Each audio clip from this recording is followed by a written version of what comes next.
13 जुलाई को हुए भाजपा की रैली पर लाठीचार्ज का मामला अब तुल पकड़ता नजर आ रहा है।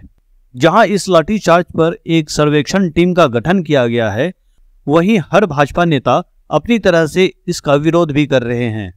लोजपा रामविलास पार्टी के राष्ट्रीय अध्यक्ष चिराग पासवान ने भाजपा के शांतिपूर्ण विधानसभा मार्च में प्रशासन के द्वारा भाजपा कार्यकर्ताओं पर लाठीचार्ज और भाजपा के जहानाबाद के कार्यकर्ता विजय सिन्हा की लाठी से पीटकर हत्या के मामले पर बहुत ही निंदनीय और शर्मनाक घटना बताया है।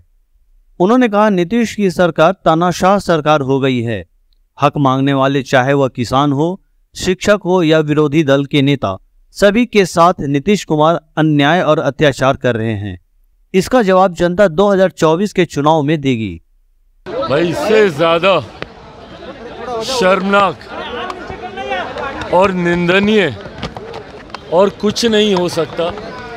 जिस राज्य के मुख्यमंत्री, जिस राज्य की सरकार अपने अधिकारों को या आपकी नीतियों से असहमत होने वाले हर व्यक्ति के खिलाफ लाठी चलाने का काम करती है, और वो भी लाठी इस बर्बरता से भांजी जाती है कि उसमें एक व्यक्ति की जान चली जाए। भाई, कहाँ का न्याय है ये? जो लोग बार बार कहते हैं कि लोकतंत्र की हत्या, लोकतंत्र की हत्या, क्या ये लोकतंत्र की हत्या नहीं है? सही मायनों में लोकतंत्र की खूबसूरती होता है जहां पे सत्ता पक्ष के सामने विपक्ष भी अपनी बातों को उतनी मजबूती से रख सके। पर ये कैसा लोकतंत्र है भैया, जहां पे अगर आपके खिलाफ हर वो आवाज़ जो उठेगी, भले वो छात्रों की हो, वो शिक्षकों की हो, वो अभ्यर्थियों की हो, वो किसान सलाहकारों की हो, हर उस आवाज़ को, या जनप्रतिनिधियों की हो, आप हर उस आवाज़ को दबाने का आप काम करेंगे। इससे ज़्यादा निंदनीय और शर्मनाक किसी भी राज्य के लिए और कुछ नहीं हो सकता। मुख्यमंत्री नीतीश कुमार जी को जिम्मेदारी लेनी होगी। भाई, प्रदेश के गृह मंत्री क्यों नहीं जिम्मेदारी लेंगे? वो प्रदेश के आप गृह मंत्री भी हैं। मुख्यमंत्री जी को जिम्मेदारी देनी होगी और जवाबदेही तय करनी होगी। कल जिस तरीके से भारतीय जनता पार्टी के कार्यकर्ता की इस लाठीचार्ज में जिस तरीके से उनकी हत्या की गई, इस बात की जिम्मेदारी वो ले और जो भी दोषी हैं उनके ऊपर सख्त से सख्त कार्रवाई की जाए। हार्ट अटैक से हत्या हुई है, जानबूझकर बीजेपी वाले झूठ बोल रहे हैं। भाई, लीपा पोती कितना करेंगे आप? हद है भाई, हद है। इस तरीके की इतनी बड़ी एक घटना घट जाती है, उस परिवार का क्या? मुख्यमंत्री को तो फर्क पड़ता नहीं। आज तक किसी पीड़ित परिवार से जाकर मुख्यमंत्री जी ने मिलना ज़रूरी नहीं समझा। पर उस परिवार का क्या जिसने अपने सदस्य को खोया?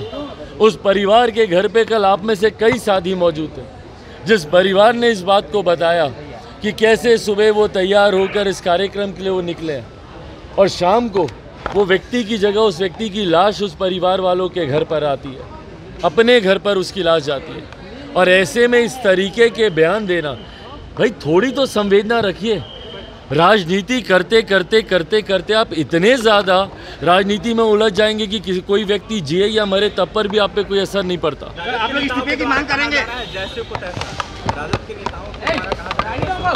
भाई, अब राजद के बारे में क्या बोले? राजद के लोग कुछ दिनों पहले ये लोग भी तो लाठी खाए थे। उस वक्त तो हाय तौबा मचाया जा रहा था।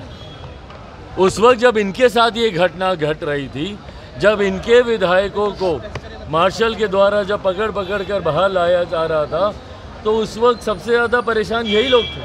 और यही लोग मुख्यमंत्री को उस वक्त तानाशाह और क्या नहीं बोल रहे थे। और आज जब ये उनके साथ है, तो इनके स्वर बदल जाते हैं। दिक्कत यही है ना, राजनीति में आप सत्ता में रहते हैं तो आपकी बातें अलग होती हैं, विपक्ष में जाते हैं तो आपके स्वर अलग होते हैं। मुख्यमंत्री और उप मुख्यमंत्री से इस्तीफे की मांग कर रहे हैं।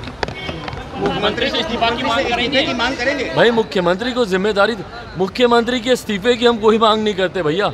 जिनको जनता ने ही रिजेक्ट कर दिया हो, ये मुख्यमंत्री बनने के लिए जनता ने इनको भेजा यहाँ पे, तीसरे नंबर की इनको पार्टी बना दिया, कभी इसकी बैसाखी कभी उसके सहारे ये मुख्यमंत्री बनते हैं। जो खुद दूसरे के कृपा पे मुख्यमंत्री बने वो उनका इस्तीफा हम लोग क्या लें भैया? जिनको जनता ने ही रिजेक्ट करके रखा, उनके इस्तीफे की क्या जरूरत है? इस चुनाव में किसी ना किसी जोड़ तोड़ से मुख्यमंत्री बने हुए हैं, आने वाले चुनाव में पता वहीं पूर्व केंद्रीय मंत्री और भाजपा सांसद रविशंकर प्रसाद ने मुख्यमंत्री नीतीश कुमार को खुलेआम चेतावनी दी है और कहा है कि गुरुवार को जिस प्रकार भाजपा के नेताओं और कार्यकर्ताओं पर लाठीचार्ज और दमनकारी नीति अपनाई गई है, उससे भाजपा ने गंभीरता से लिया है।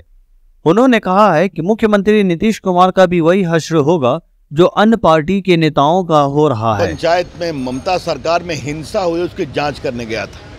कल रात में ही पहुंचा, आज मैं पटना आया, उस दिन मैं नहीं था, लेकिन मैंने सारे तथ्यों की जानकारी प्राप्त की है। नीतीश कुमार सरकार तानाशाह हो गई। भाजपा मुख्य अपोजिशन है, इनको पूरा अधिकार है ना तेजस्वी यादव के इस्तीफा मांगने का।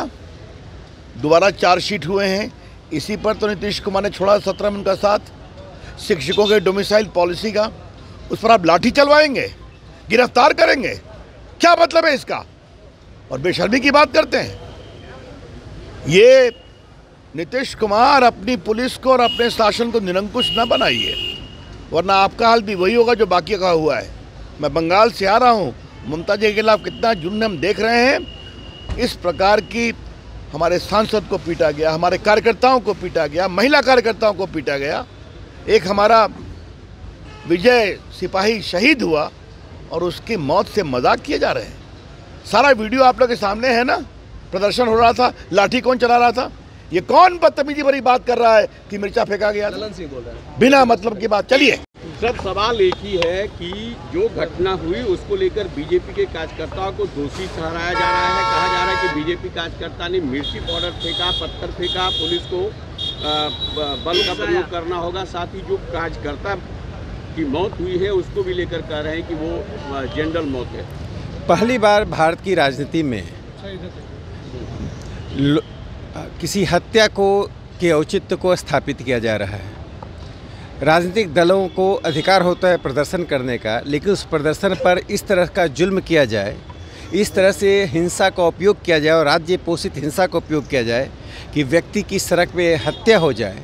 मुझे लगता है कि नीतीश कुमार उन सभी सीमाओं को पार कर गए हैं जिन सीमा की रेखा अब्दुल गफूर ने 1974 में खींची थी। 1974 में अब्दुल गफूर ने इसी प्रकार का अत्याचार किया था, जिसके विरुद्ध जन आंदोलन हुआ था, जिसका नेतृत्व ये दो लोग करने वाले थे, लालू यादव जी और नीतीश कुमार जी।